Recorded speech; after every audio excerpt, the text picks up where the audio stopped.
Hello Gemini, Sun, Moon, Rising, and Venus signs. Kamusta po kayo? Sana po nasa mabuti kayong kalagayan.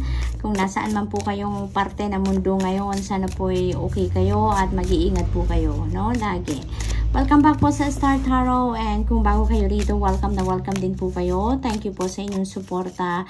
I truly appreciate your support, Gemini.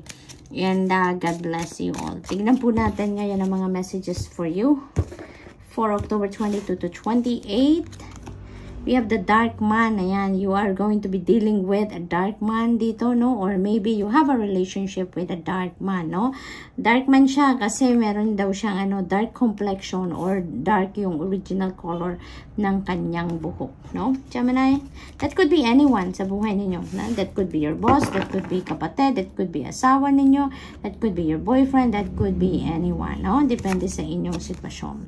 We have the energy of the shark. Take care or there will be a loss of material wealth. Ayan, mag-iingat kayo sa inyong mga kaperahan, sa inyong mga valuables dito, tangible na mga valuables, no? Mag-iingat kayo lalong-lalo na sa inyong mga savings, investments, mga gano'n, ano?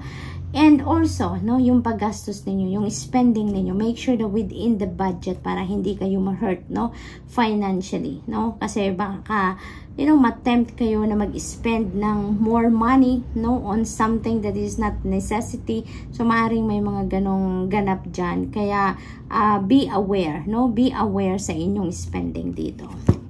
At least for around this time, diba? So, we have the energy of the jug, light-hearted and carefree time. Yan, chillin lang si Gemini ngayon. This is the time for you to just, chillin, relaxing, yung mga ganon ang ganap.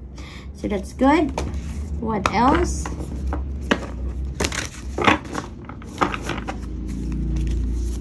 Gemini, we have wonders. Ayan. There are going to be wondrous events, no? Miraculous events na maaaring mag-unfold dito sa buhay ninyo around this time. So, napakaganda kasi may mga pangyayari dito na maaaring ma-surprise kayo. May mga ganap dito na mga unexpected, no? Around this time. So, that's beautiful.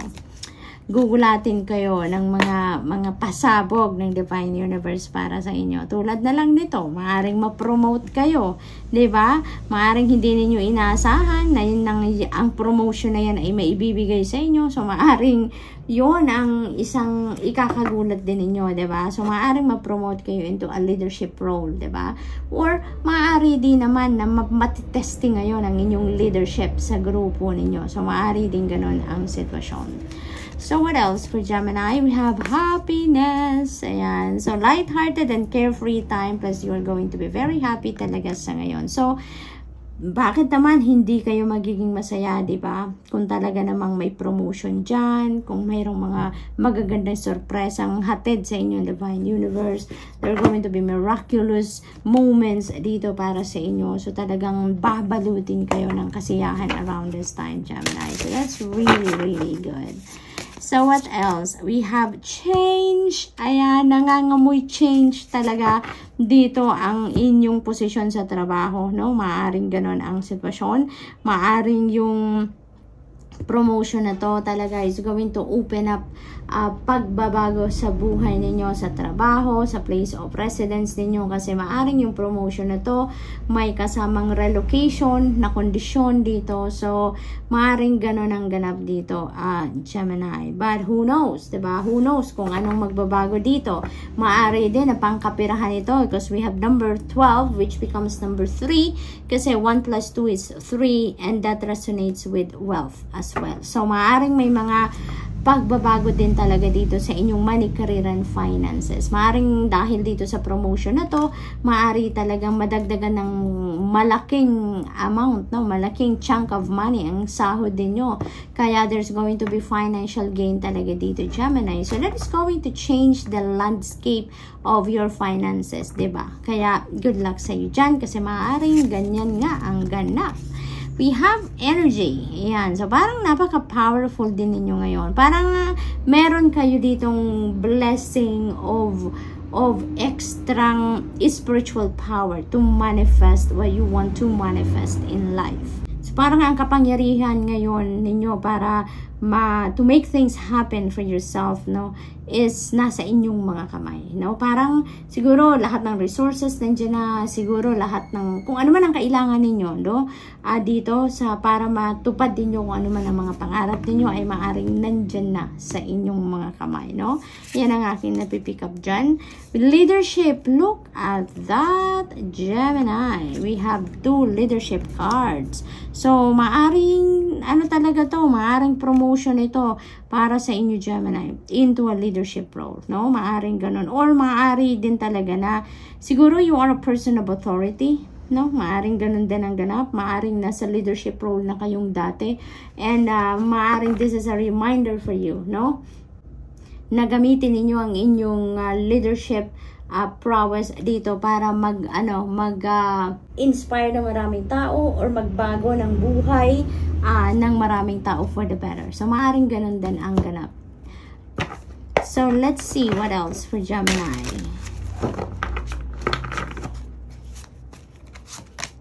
We have the Emperor. Yeah, definitely, Gemini. Definitely, ang iba sa inyo dito, maaaring nasa mataas na posisyon kayo sa inyong trabaho. Maaari talagang papunta kayo, mailalagay pa lang talaga kayo sa mataas na posisyon sa trabaho, or maybe talaga you are a person of authority talaga ngayon, or maaaring you are going to be dealing with a person of authority. Maybe you are going to deal with leaders dito, no? Maaring sa gobyerno, mga opisyal ng gobyerno, official person, or maybe mga high rank, no, officials sa trabaho ninyo. So, maaaring ganun ang ganap dito for some of you.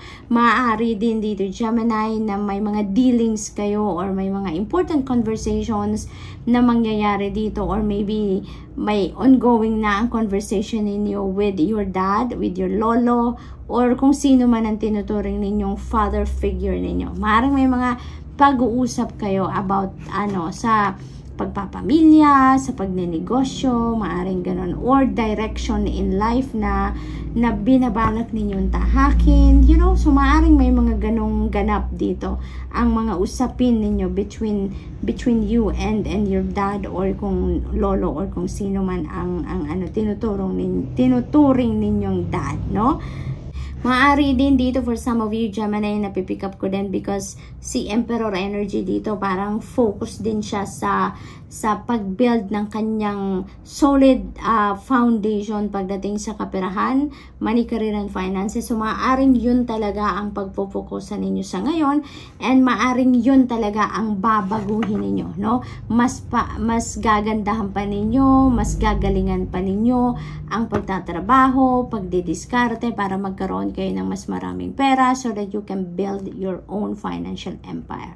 So, maaari talagang ang balak ng iba sa inyo dito, Gemini, or maaring yun ang gusto na ninyong simulan agad-agad, no? Is for you to lay a solid and unshakable foundation pagdating sa inyong pera. Kaya, sa inyong financial security and stability. Kaya, maaring yun ang babaguhin ninyo, yung financial landscape ninyo, no? Maaring yan ang hinihingi ninyo ng advice, di ba? Sa dad ninyo, or kung sino man ang father archetype na nilalapitan ninyo, no? We also have 8 of Pentacles, trabaho, talaga ang maaring focus ng iba sa inyo dito, Gemini. Pinag-iigihan ninyo ang trabaho ninyo because maybe that is your pinakamalaking source of income ninyo. So, you're doing anything and everything in your power para galingan talaga ang inyong pagtatrabaho. So, maaring talagang gumagawa kayo ng mga bagay na ikakagaling ninyo, ma-enhance, ma-hone ang skills ninyo, maaring gano'n, ano. So, ang napipick up ko dito, parang super dedicated and super committed kayo sa inyong trabaho, Gemini, no? So, what else?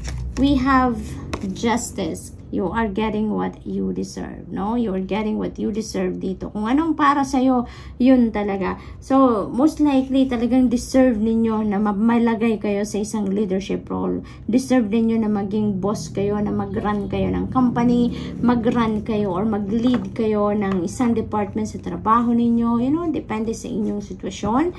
So, you deserve it, no? Maaaring you really deserve it. Kaya, makukuha ninyo kung yun ang deserve talaga ninyo, no? There's going to be balance din dito sa buhay ninyo, kaya napakaganda lang, no? Kaya successful kayo sa ngayon, kaya maganda ang ganap sa buhay ninyo. It's because you know how to balance your life, no? Yun ang aking napipick up dito. So, good luck, Gemini, and that's all I have for you for the week. I hope nakatulong ang mga mensaheng ito in some way. Thank you for watching. Love and light. Namaste.